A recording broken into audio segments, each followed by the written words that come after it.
그간 잘 지내셨어요? 오늘이 또 다행히 눈이 안 오고 비가 와서 그 여러분들 오는데 뭐 좀 다행이지 않았나 생각합니다.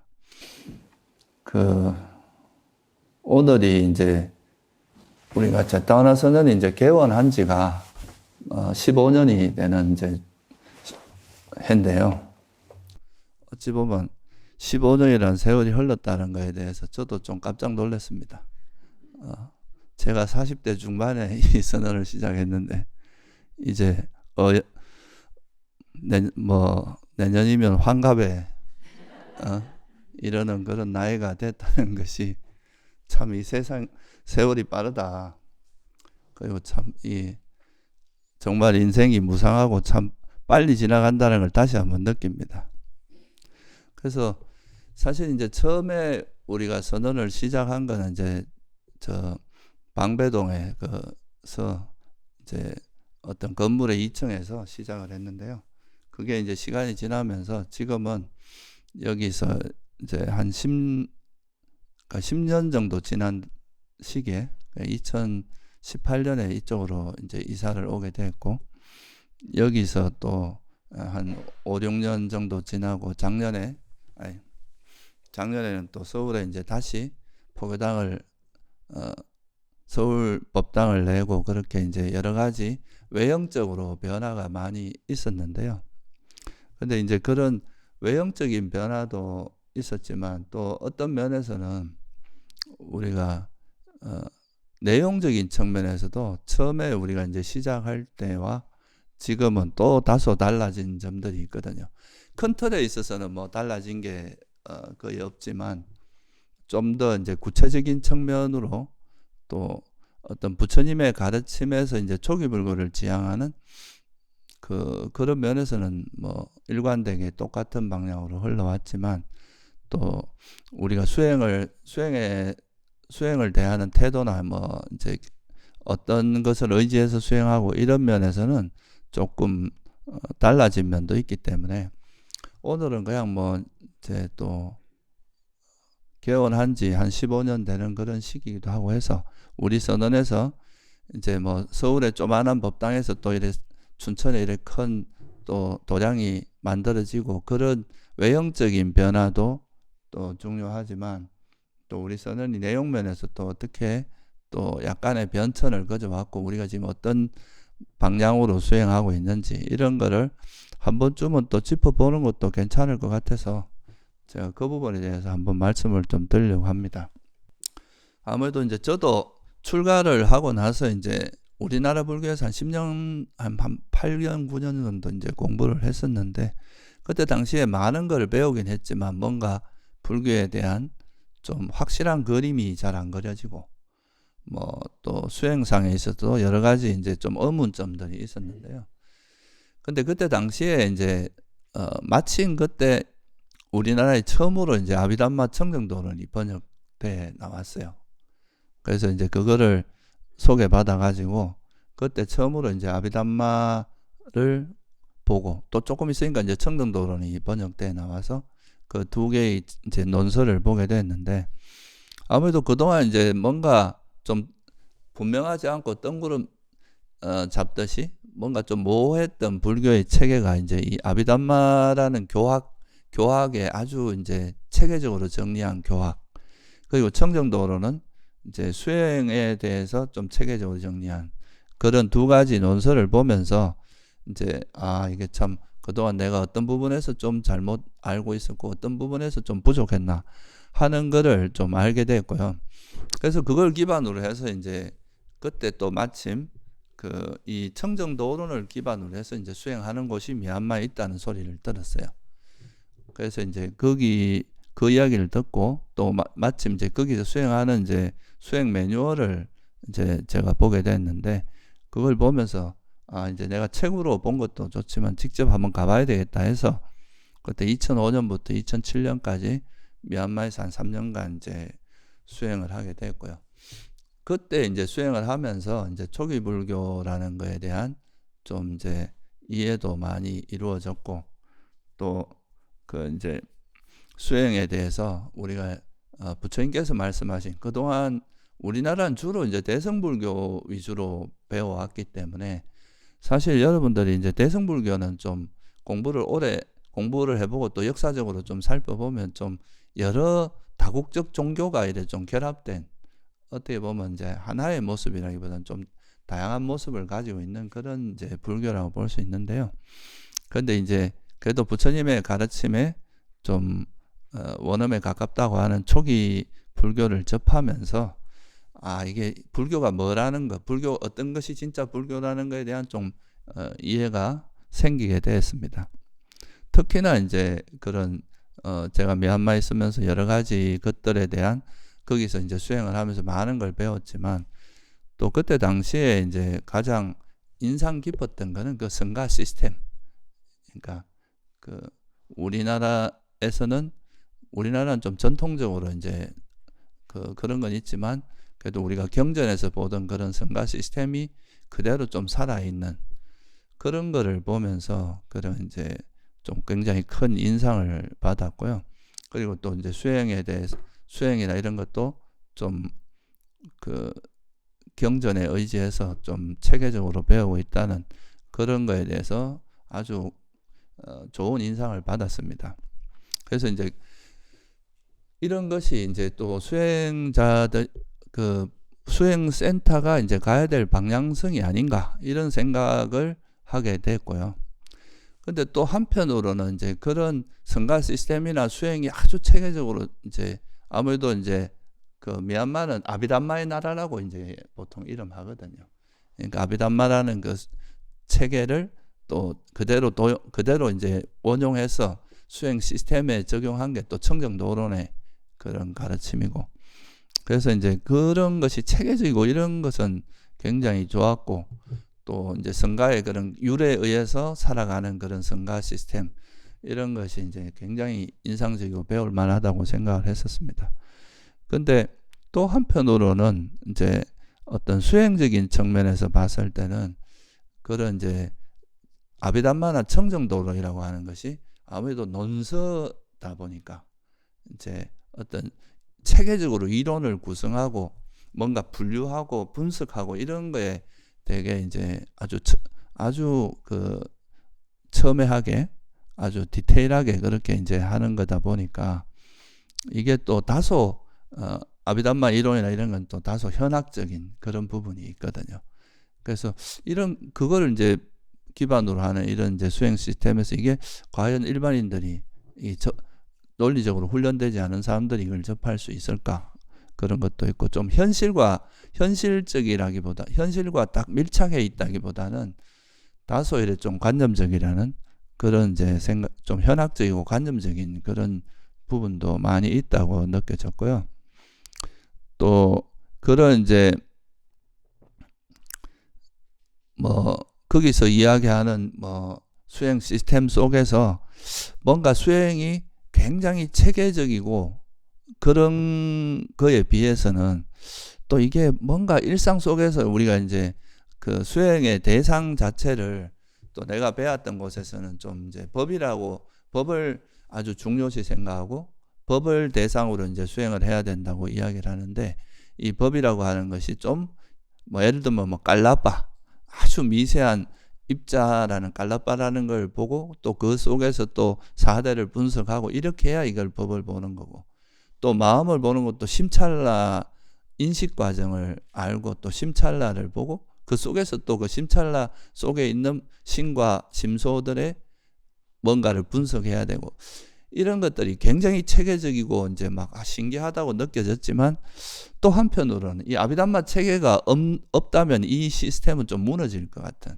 그러니까 너무 아비담마에 의지하고 있고 또 그런 좀 그리고 현실 속에서 우리가 부딪히는 그런 현상보다는 조금 이론적인 관념적인 거에 좀 이상적인 어떤 것을 대상으로 하는, 그러다 보니까 이게 이제 오히려 현실의 뿌리가 좀 약하다는 느낌이 들었고, 그래서 이제 저부터도 그렇고 이제 그런 수행을 많이 한 사람들의 실질적인 마음의 변화가 아주 크게 느껴지지 않은 그런 부분에 대한 제가 좀 문제의식 같은 게 좀 있었어요. 그래서 이제 그리고 또 하나는 뭐냐면 이제 저는 이제 미얀마 갈 때 그 어떤 센터들에 가도 똑같은 줄 알았어요.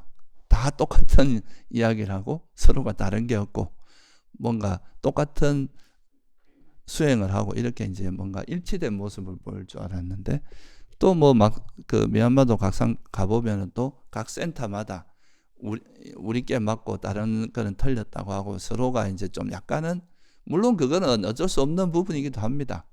이제 아무래도 자기 센터의 우수성을 더르기 위해서는 다른 센터의 부족한 걸 자꾸 이야기하고 뭐 이렇게 될 수밖에 없으니까 그래서 똑같은 초기 경전을 중심으로 수행을 하고 있는데 대승불교가 뭐 경전이 워낙 많으니까 다양한 그게 있으니까 그렇다 쳐도 왜 이게 다른 주장을 하고 또 그럴까 이런 거에 대해서도 약간 의문이 있었고 또 이제 그 사마타 위파사나 이런 말 많이 들어보셨죠, 그죠?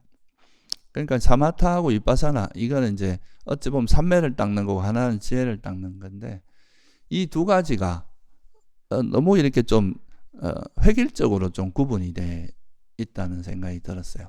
그러니까 삼매를 닦는 것과 위파사를 닦는 것이 좀 독립적으로 뭔가 작용하는 것 같이. 그래서 심지어는 뭐 이제 순수 위파사나 이런 말도 하면서 위파사나를 하는 사람들이 이제 사마타를 하는 거는 오히려 수행에 방해가 된다고 말할 기도하는 이런 이제 분위기들 이런 것들이 사실 저한테는 약간은 좀 의아하게 뭐 생각이 됐죠. 그래서 적어도 이제 제가 이제 수행해 보는 바로는 삼매나 지혜가 그렇게 완전히 분리할 수 있는 그런 것이 아니라고 생각을 했는데 좀 그런 부분에 대한 것이 너무 이거를 딱 구분해서 이것 사마타 따로 위파사나 따로 이렇게 이야기하는 거에 대해서 조금은 이제 거부감도 있고 뭐 조금 의문 같은 게 있었습니다. 그런데 이제 그때 당시는 저도 제가 아직 뭐 이제 수행이 부족해서 그렇겠지. 내가 좀 아직은 이해하지 못하는 게 해서 그렇겠지 생각을 하고 그 부분을 일단은 이제 결론을 내지 않고 그런 의문들을 머릿속에 담아두긴 마음속에 이제 그걸 뭐 어쩔 수 없잖아요. 우리 마음에서 이제 그런 의문이 가지는 거는 제가 이제 한국 불교에서 공부를 하다 이제 초기 불교를 공부하기로 결심한 것은 진짜 뭐가 부처님의 진짜 가르침인가, 부처님께서 설한 가르침이 뭔가 라는 거에 대한 이제 의문을 가지고 좀 더 부처님의 가르침에 근접한 그런 거를 이제 찾고자 갔는데 이제 그런 부분에 대해서 약간의 의문을 가지고 있었습니다. 그럼에도 불구하고 이제 뭐 아직은 제가 그 이해가 부족해서 그렇겠지 생각하고 그거를 그대로 일단은 좀 지켜보자 하는 생각을 가지고 이제 한국에 돌아왔고 한국에 돌아와서 이제 또 어떻게 제가 사실 그 파옥에 이제 미얀마 있을 때 그 파옥 사여도를 이제 한테 그냥 안 될 거 뻔히 안 된다고 생각하고 언제 한국에 한번 오십시오 하고 초청을 했었어요. 그러니까 워낙 바쁘셔갖고 안 될 거라고 생각하고 별 기대도 안 하고 했는데 근데 제가 이제 영국에서 뭐 어떤 제가 그때 뭐 그 미얀마를 떠나고 나서 저 선진국의 수행센터를 한번 가봐야 되겠다 해서 이제 다니고 있던 중에 연락이 오는 거예요. 됐다.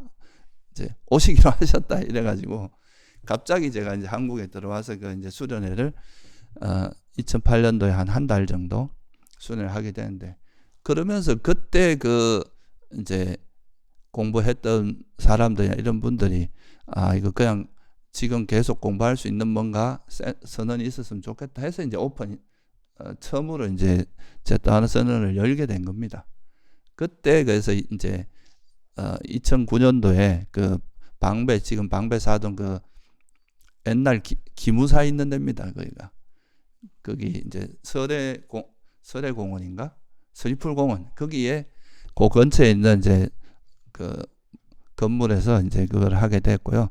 그때는 또 이제 배운 게 제가 이제 미얀마에서 배운 것이 그거니까 주로 이제 아비담마, 청정도론 그리고 이제 호흡수행, 아나파나사티 호흡수행과 또 이제 4가지 보호 명상이라고 있어요. 그러니까 이 수행자를 보호해주는 뭐 자해수행, 그 다음에 부정관, 죽음에 대한 명상, 그리고 뭐 부처님 붓다 명상이라 그래서 부처님에 대한 이제 그 공덕을 기리는 기억하는 그런 수행을 이제 쭉 하다가, 그래서 그러다가 이제 마지막으로 또 한 번 이제 제가 미얀마 스님들을 모시고 강원도 문막이라는 곳에서 4개월간 이제 하한글을 거기서 이제 하게 됩니다. 근데 이제 제가 그때 그 하한글을 수련회를 한 2달, 아니 넉 달 동안 이제 진행을 하면서 그때 이제 제가 좀 더 그 의문이 강해졌어요. 그러니까 이제 이런 좀 주석서에 의지해서 그 아비담마를 기반으로 해서 하는 이런 좀 현실과 동떨어지고, 약간은 제가 미얀마를 떠날 때도 그때 이제 외국 스님들끼리는 그런 이야기를 좀 했었거든요. 그런 수행에 대한 좀 의문점을 서로 간에 좀 나눈 적이 있었는데, 가장 근원적으로 이제 이 수행을 하면은 기본적으로는 현실에 좀 기반을 둬야 되고, 또 현실에 기반을 두고 결국 우리가 수행하는 게 여러분이 살아가는 삶 속에서 자기한테 일어나는 괴로움들, 그런 것들을 버리고 우리가 살아가는 그 삶 속에서 이제 그 행복해지고, 또 그러면서 실질적으로 여러분 마음이 변해야 그게 진짜 수행이라고 할 수 있잖아요. 그죠? 아는 건 많은데 실제 마음은 변하지 않고, 뭐 내 마음에 있는 욕망은 그대로고 자만도 그대로고 화도 그대로고, 이렇다면은 이게 이제 수행에서는 좀 문제가 있다고 볼 수 있잖아요. 그래서 이제 분명히 굉장히 고차원적인 이야기들, 그러니까 뭐 전생 이야기, 뭐 또 그런 깔라빠를 보고 빛을 보고 막 이런 굉장히 보통 사람들이 경험하지 못한 그런 신비한 대상들에 대한 이야기는 많이 하지만, 실제 그런 대상을 경험하면서 우리가 마음이 실제로 그만큼 건강해지고 달라지고 정말로 이렇게 내가 뭔가 집착하고 있던 것들이 놓아지는 이런 방향으로 가느냐 하면, 그게 약간은 의문이 들었던 거죠. 그러니까 실제로 그렇게 됐다기보다는 오히려 자만이나 이런 사견 같은 게 좀 강해지고 오히려 자기를 내세우는 이런 식의 모습들이 좀 있는 걸 보면서, 이게 좀 근원적으로 우리가 수행에 대해서 내가 다시 한번 돌아볼 필요가 있지 않나. 그래서 이제 처음에 이제 제가 어찌 보면 그 방배동선 이제 거기 내방역 근처거든요. 지금 내방역 근처 거기에서 시작할 때는 아무래도 이제 제가 미얀마에서 배웠던 주석서를 기반으로 해서 수행을 할 수밖에 없었어요. 배운 대로 이제 하니까. 근데 그 속에서 뭔가 이제 제가 가지고 있는 의문들이 잘 안 풀어져 가지고, 그래서 이제 고민하던 중에 또 이제 제가 이 주석서보다 부처님의 경전을 한번 봐야 되겠다. 부처님 가르침에서 어떻게 이제 이거를 좀 더 주의 깊게 한번 봐야 되겠다 싶어서 그때부터 이제 니까야를 조금 더 심도 있게 보기 시작을 했고, 또 그때 당시에 저는 미얀마에서만 주로 수행을 했는데 제 후배들과 제 도반들 이런 스님들이 태국을 이제 갔다 오고 나서 태국에 관련된 이야기도 많이 들려주더라고요. 그래서 거기에서 뭐 약간 정보도 얻고, 또 그때 당시에 이제 아잔차 스님이나 이런 이제 태국의 유명한 스승들의 가르침도 한번 접해보고, 이러면서 그동안 이제 제가 했던 거에서 어떤 부분이 좀 부족한지 이런 거를 좀 검증하기 시작을 했습니다. 그때 그 시기가 이제 또 우리가 제가 우리가 그때 미얀마를 그 성지순례를 갔다 왔는데, 그 건물주가 갑자기 저 구두발로 법당에 들어와 가지고 나가라 그러는 거예요. 이제 더 이상 계약 안 하겠다 그러면서, 그게 이제 계약이 한 2개월 정도 남았을 때인데, 그래서 그때 이제 어째 하다가 그때 이제 거기서 이제 신도님들이 이렇게 뭐 좀 여러 가지로 노력을 해가지고 그 방배 이동, 우리가 여기 이사 오기 전에 춘천에 이사 오기 전에 있던 방배 이동으로 옮기게 된 거죠. 그쪽으로 이제 급하게 옮겨서 이제 부처님 오신 날을 행사를 치를 수 있게 된 건데, 그 시기가 이제 어떻게 보면 우리 선언에 원래 내방동 근처에 있던 게 첫 번째 1기라고 한다면 여기가 이제 2기가 됩니다. 그때 당시에 이제 옮기면서 그 이제 장소도 옮기고, 그때 당시부터는 저도 이제 좀 더 이제 경전에 관심을 두고 그렇게 이제 공부를 해봤는데, 이때 이제 제가 느낀 거, 그리고 또 우리가 그때 당시에 또 뭐 불교 대학도 하고 막 이러면서 인도 불교사나 이런 거에 대해서도 좀 공부를 하다 보니까, 그러니까 보통 우리가 대부분 다 그렇게 생각하는데, 미얀마 불교가 곧 이제 초기 불교 이렇게 이제 좀 동일시하는 뭐 아주 다르진 않습니다. 거의 비슷한 맥락이에요. 그렇지만 이제 그렇게 생각하는데, 제가 이제 그 인도 불교 역사도 공부해보고 또 이제 여러 가지 경전을 공부해보다 보니까 좀 아비담마의 그런 그 분위기, 주석서의 분위기하고 이 경전의 분위기는 좀 다르다는 걸 좀 알게 됐어요. 그리고 이게 이제 어찌 보면은 아비담마는 아무래도 이제 교학을 되게 이론적으로 이제 정리를 해야 하는 그런 그 가르침이다 보니까 아주 명쾌합니다.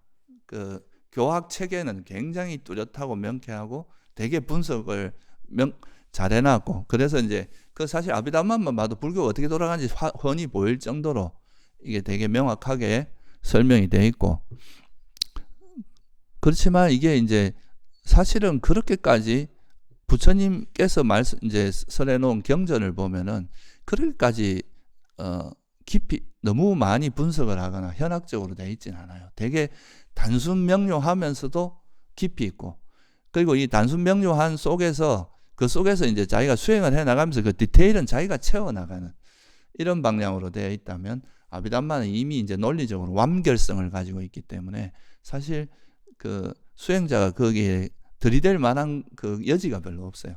이미 완성된 그런 구조를 갖고 있기 때문에. 그래서 이런 걸 보면서 좀 더 이렇게 부처님께서 원래 설했던 그 가르침과 이게 이제 후대 이게 아비담마라고 하는 게 이제 부파불교 시대가 이제 초기 불교가 지나고 이제 부파불교 시대가 열리면서, 그때 각 부파들이 자기들 부파의 그 이제 우수성이나 자기들 부파를, 하나의 부파가 생긴다는 건 자기식의 경전과 그런 논서, 계율 이런 게 이제 3장이 갖춰졌을 때 하나의 부파가 생기거든요. 그러니까 이제 그런 식의 구성을 하다 보니까 이제 논리적으로 완벽성을 추구하는 그렇게 되는 그런, 또 학문적으로는 또 이렇게 이게 철학적으로 되게 의미 있는 그런 성과이긴 합니다. 그 의미가 없다는 게 아니라. 그때 이제 보면은 이게 이런 아비담마가 가지고 있는 모습은 좀 어떻게 보면 너무 교학적으로 분석하고 이런 쪽으로 좀 흘러간 거고, 현학적으로 사변적으로 좀 흘러간 면이 강하고. 근데 부처님께서는 항상 그 법을 설할 때 기준이 뭐였습니까? 그러니까 괴로움을 소멸하는데 도움되는 것만 주로 설하셨지, 너무 사변적이거나 너무 이론적인 이런 거는 무기설이라고 들어봤죠, 그죠? 그러니까 말씀 안 하시는 거예요, 침묵으로 그냥. 그건 괜히 이야기해봐야 머리만 복잡해지고. 그런 것도 우리가 교학적인 것도 사실 이런 관념 노름이 주는 즐거움들이 있거든요. 그 학문하는 사람들은 그게 있기 때문에 학문할 수 있는 겁니다. 그래서 그런 희론에 빠져서 사실은 이제 수행을 안 하게 돼. 이게 실제 부파불교 시대에 그런 일이 일어났거든요. 수행보다는 좀 교학을 분석하고, 그때 부파불교 시대에는 또 막 보시가 많이 들어와. 불교는 원래 좀 상인이나 그 왕족들이 이런 신도들이 많았어요. 그래서 보시도 많이 들어오고 하니까 스님들이 수행보다는 좀 이런 그 이론을 정리하는 이런 쪽으로 많이 힘썼다는 그런 이야기가 있습니다. 그래서 이제 그런 것보다는 부처님께서는 되게 실질적으로 우리가 어떻게 하면 괴로움에서 벗어나고 어떤 것들을 해야 되는지, 괴로움에서 벗어나기 위해서, 괴로움을 소멸하기 위해서 꼭 필요한, 너무 과하지도 않고 그렇다고 모자라도 안 되니까 넘치지도 않고 모자라지 않는 딱 그 정도의 가르침을 설하셨어요. 근데 이제 이게 후대로 가면서 너무 과하게 이제 분석하고 이러다 보니까 이게 이제 조금은 지식 노름이 되는 이런 문제가 될 수 있었다는 거죠. 그래서 이제 이런 거를 이제 첫째는 그 경전에서 가르침이 가지고 있는 그런 단순 명료한 그런 부분, 꼭 괴로움의 소멸에 필요한, 부처님께서 그 여러 방면으로 그런 말씀을 하셨잖아요, 그죠? 당신이 알고 있는 건 이 심사빠 숲이라고 엄청 큰 숲이 있었어요. 그 숲에 있는 정도로 많이 알고 있지만 내가 너희들한테 쓰라는 건 그 숲에서 이래 떨어진 나무 조각 몇 개 들고 요거 정도밖에 안 된다 이거예요. 왜냐? 다른 거는 별로 너들 알아갖고 그 괴로움의 소멸이 별로 중요하지 않다. 그러니까 실질적인 그거에는 그냥 이거는 오히려 그런 게 이제 머리를 복잡하게 하고 수행하는 걸 오히려 어렵게 만드는 그런 요소가 될 수 있기 때문에 괴로움의 소멸에 필요한 것만 설하는 거. 그런 면이 있었고요.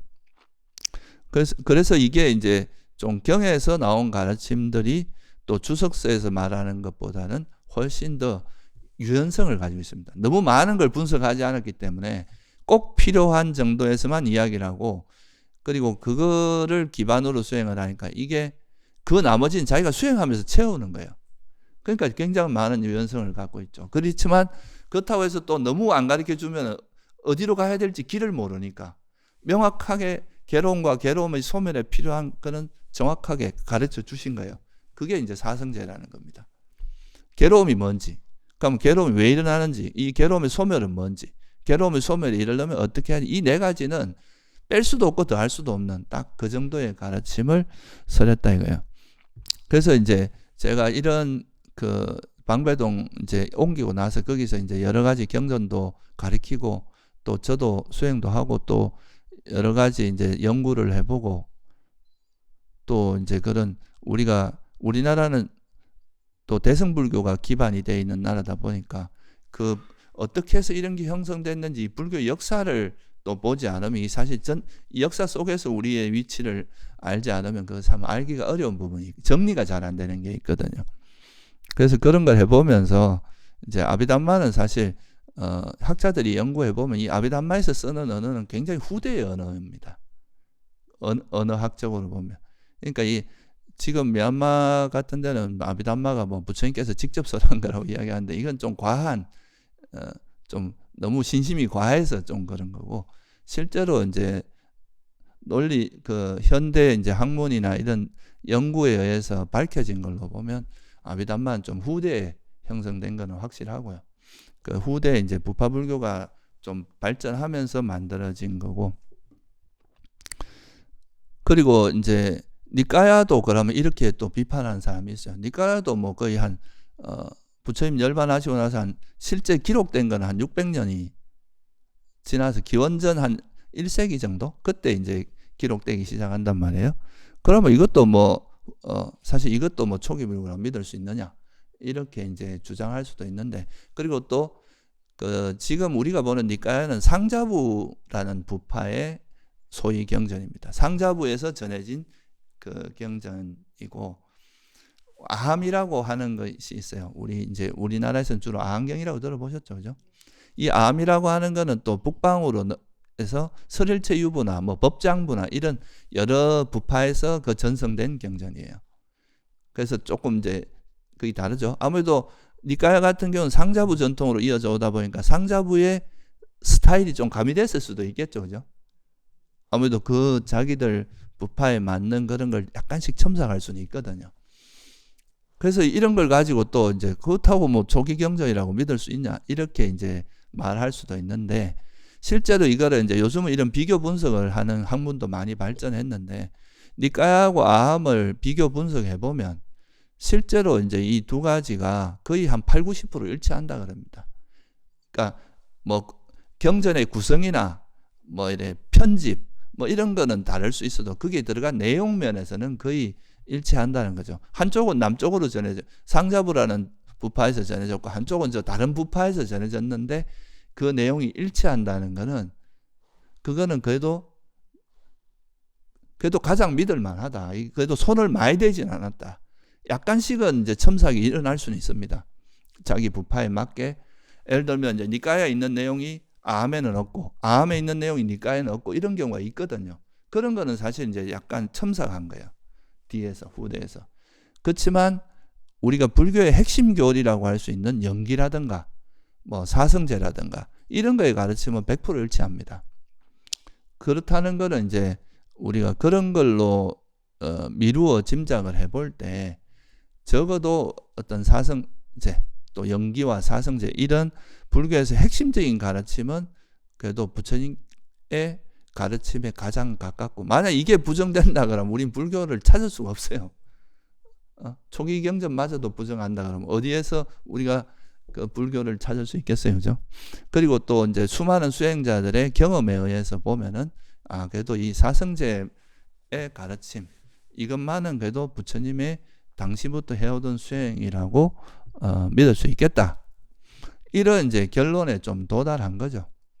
그래서 이제 저도 이제 그런 거를 쭉 해보면서 그래 우리가 다른 건 몰라도 이제 이 사성제, 영계와 사성제라고 하는 이것만은 확실하게 부처님의 가르침, 부처님께서 당시에 설해 온 가르침이라고 이제 믿을 수 있고 또 가능하면 주석서라든가 후대에 이제 좀 더 다듬어지고 좀 체계적으로 정리된 거는 아무래도 주석서라는 그런 거는 아무래도 본인의 어떤 의중이나 그 관점이 들어갈 수밖에 없다 이거예요, 그죠?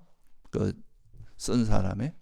그래서 가급적이면 이제 부처님이 설하신 이거를 기반으로 해서 이제 우리가 수행하고 그걸 통해서 하는 것이 좀 더 부처님의 어떤 원래 가르침에 좀 더 근접할 것이다 라는 이제 결론에 이르렀고요. 그래서 저도 이제 그런 거에 대해서 좀 더 이제 체계적으로 정리하고 도대체 사성제가 우리에게 주어지는 그 사성제가 의미하는 이게 사성제는 단순한 이론의 가르침이 아니거든요. 어떻게 하면 괴로움에서 벗어나는지 그 괴로움의 의미를 정확히 알아야 이 괴로움의 소멸도 알 수 있고 그럼 괴로움이 왜 일어나는지도 알고 이걸 어떻게 하면 버리는지 그 방법론까지 정확히 제시된 거기 때문에 사실 이 사성제라고 하는 건 단순히 어떤 교학적인 것뿐만이 아니라 수행을 해 나가는 데 있어서 최소한의 것이고 또 구체적인 수행 방법이 제시되어 있는 그런 거다.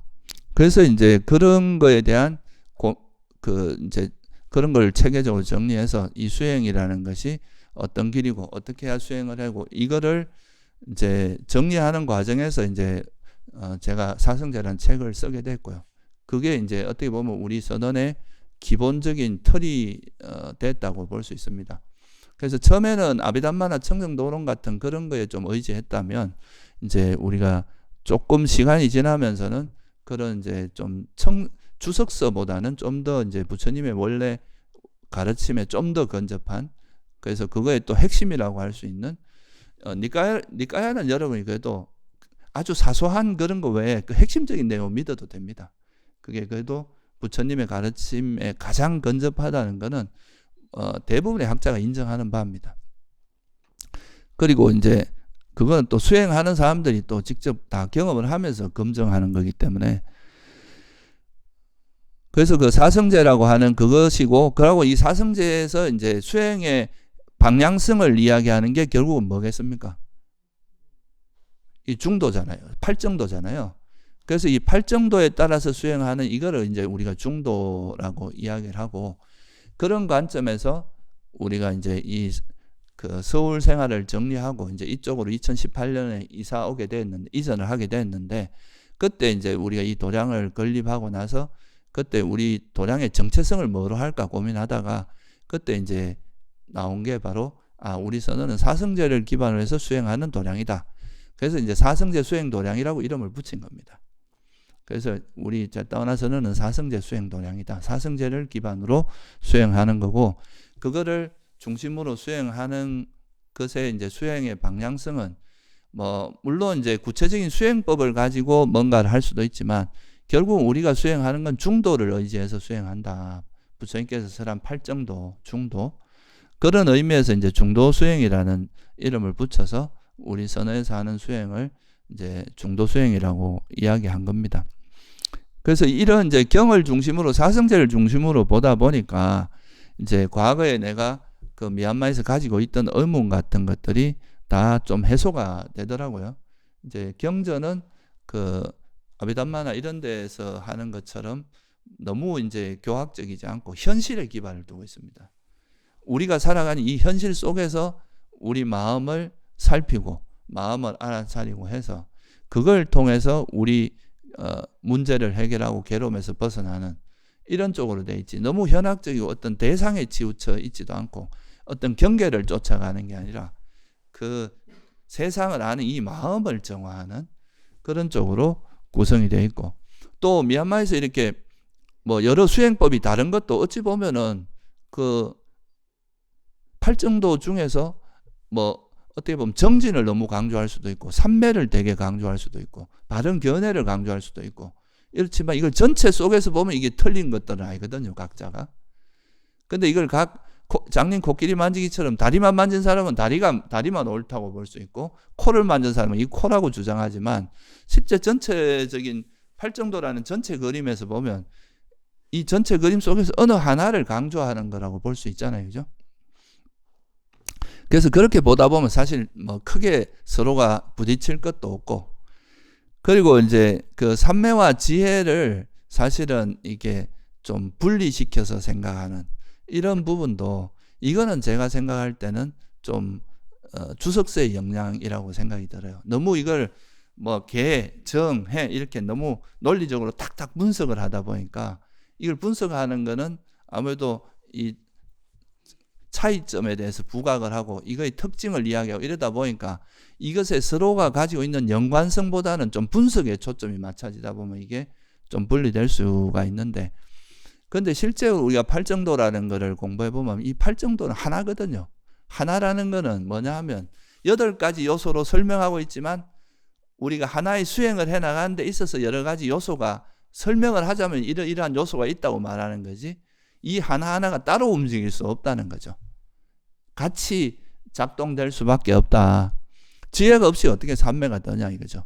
여러분이 삼매에 든다는 거는 우리 마음에 그런 번뇌가 있으면 마음이 어지러워지잖아요, 그죠? 이 번뇌가 없어져야 마음이 이제 고요해지는 건데, 이 번뇌를 버리는 지혜의 힘이 없으면 삼매에 들 수도 없고, 또 삼매에 들기 위해서는 여러분이 맨날 계를 어기고 비도덕적인 행동을 하고, 해야 될 거나 안 하고 하지 말아야 될 것만 죽으라고 찾아서 하고, 이렇게 하면 그 마음이 안정될 수가 없잖아요, 그죠?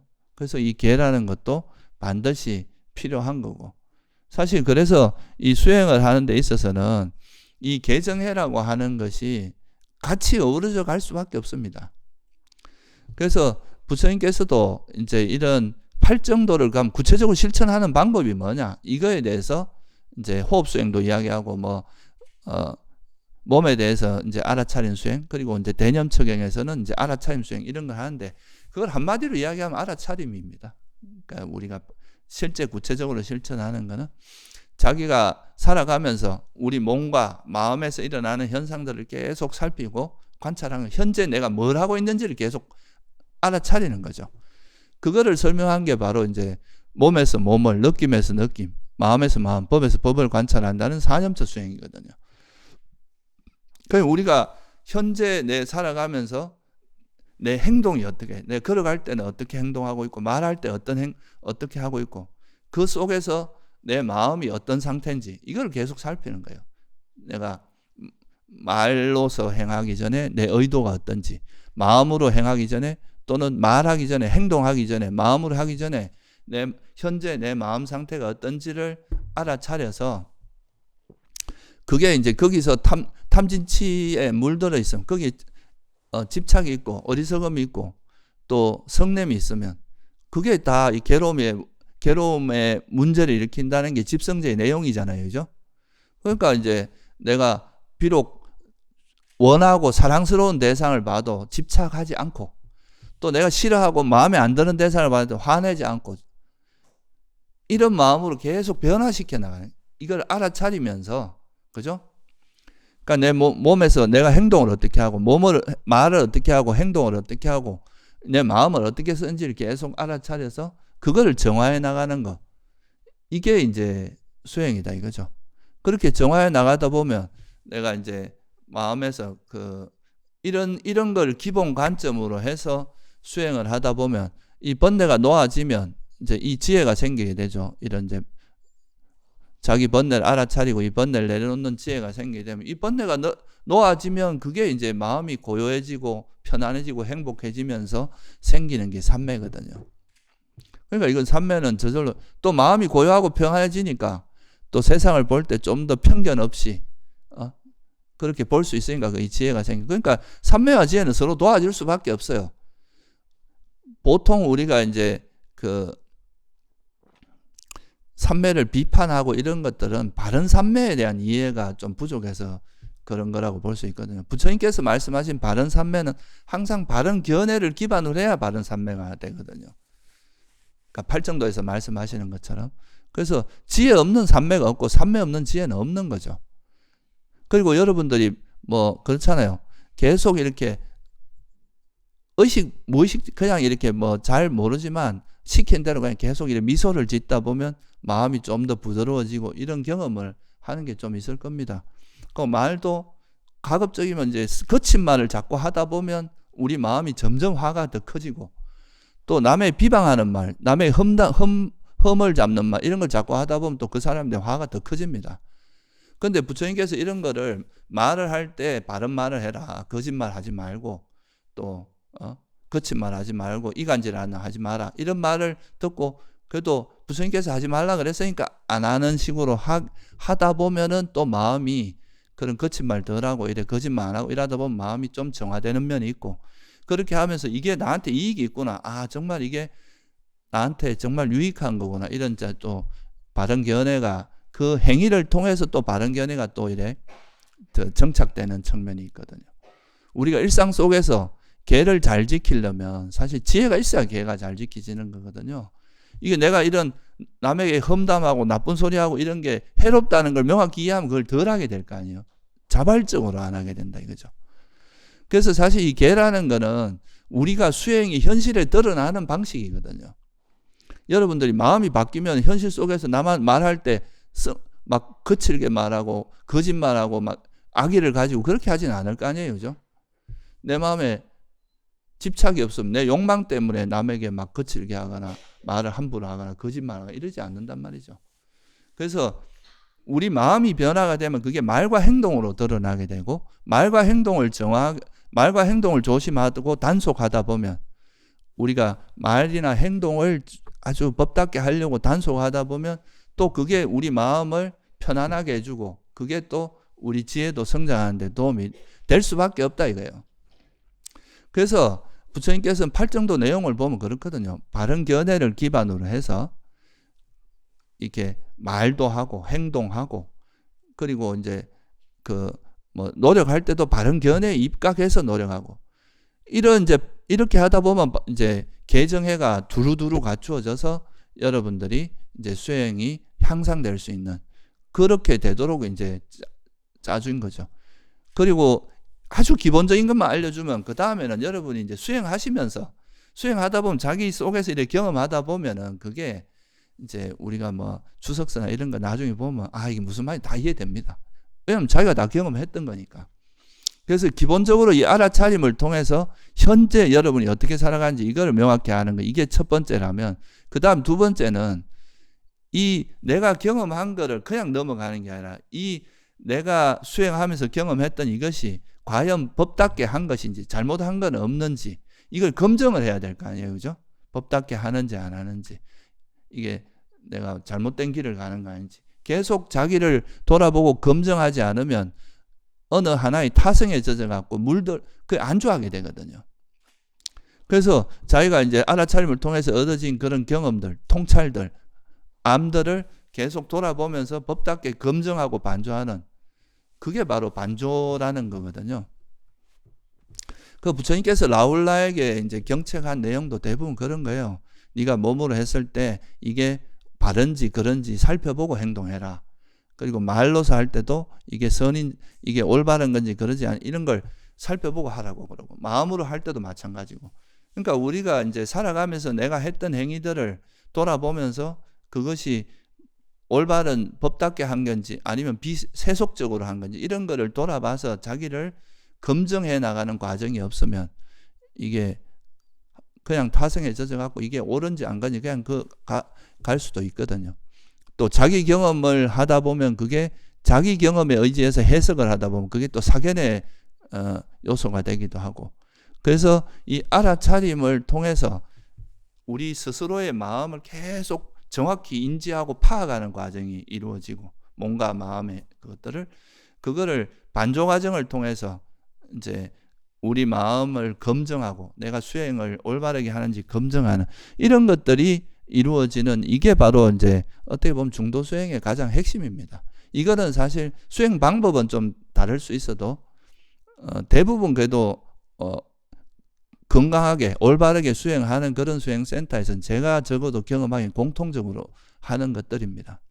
이런 것들이 없으면은 수행이 이제 올바르게 되기가 없고, 수행하는 거 알아차림을 통해서 현재 이 순간에 우리가 머물면서 우리 몸과 마음을 계속 알아차리면서 이게 잘못된 길로 가지 않게, 또 현재 내가 어떻게 하고 있는지 이거를 통해서 이제 실제 경험을 통해서 얻어진 통찰, 이런 것들을 쌓는 게 수행이고, 또 그거를 법답게 바르게 이루어졌는지 아닌지 이걸 검증하는 것, 이 두 가지가 같이 이루어져야 수행이 올바른 방향으로 갈 수 있게 됩니다.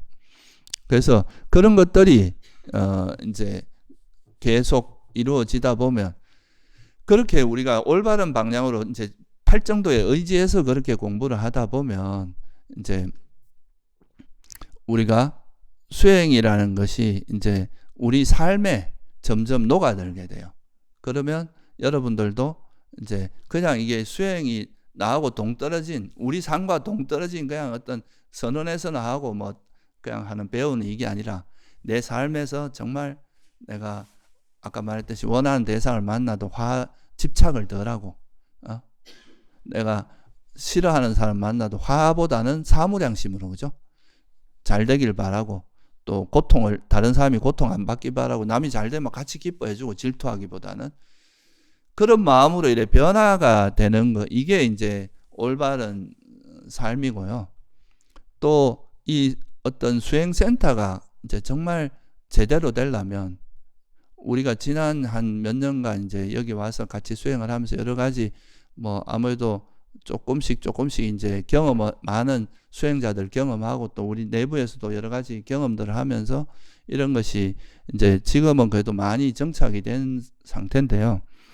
이런 것들이 이제 수행센터가 의미 있는 수행센터가 되고 좋은 센터가 된다는 것은 거기서 살아가면서 그 문화적으로 거기서 하는 걸 따라가다 보면 이게 법답게 이제 자연스럽게 이제 뭔가 녹아들어가는, 그죠? 이게 관념적으로 뭔가 수행 방법만 막 이야기하는 게 아니라, 그런 수행의 결과로서 여기서 살아가는 사람들의 마음 상태나 생활 습관, 이런 게 법에 일치하는 그런 모습으로 정착돼 가는, 그게 사실은 되게 좋은 수행센터의 모습이라고 볼 수 있거든요. 그래서 우리가 이제 이 춘천선언으로 옮겨서 뭐 어떻게 보면 서울에서 있을 때는 좀 법이 뭔가를 정확히 이제 바른 견해를 세우는 과정이었다고 한다면, 여기는 또 수행할 수 있는 여건도 되고, 또 어떤 수행 방법도 좀 어느 정도 이제 정리가 됐다. 그러면 여기서는 좀 더 이제 실천적인 수행이 좀 자리 잡고, 우리 삶 속에서 자리 잡고, 또 이 선언 속에서도 그 문화적으로 어떤 이 속에서 하는 말이나 행동들이 법답게 이루어질 수 있도록 노력해 나가는 거, 이게 이제 우리가 또 앞으로 해야 될 과제가 아닌가, 또 그렇게 해 나가는 것이 좀 의미 있는 삶이 아닌가, 그렇게 생각을 합니다. 그래서 저는 뭐 우리 선언이 제따나 선언이 세상에서 제일 낫다 이런 생각은 전혀 안 합니다. 그게 아니라 좀 더, 그래도 저도 계속 그런 고민을 하고 있고, 최대한 그래도 부처님의 가르침에 좀 더 가까이 가려고 하는 노력을 멈추지 않고, 그런 거에 대해서 꾸준히 이제 노력해가는, 그걸로서 충분하다고 생각하거든요.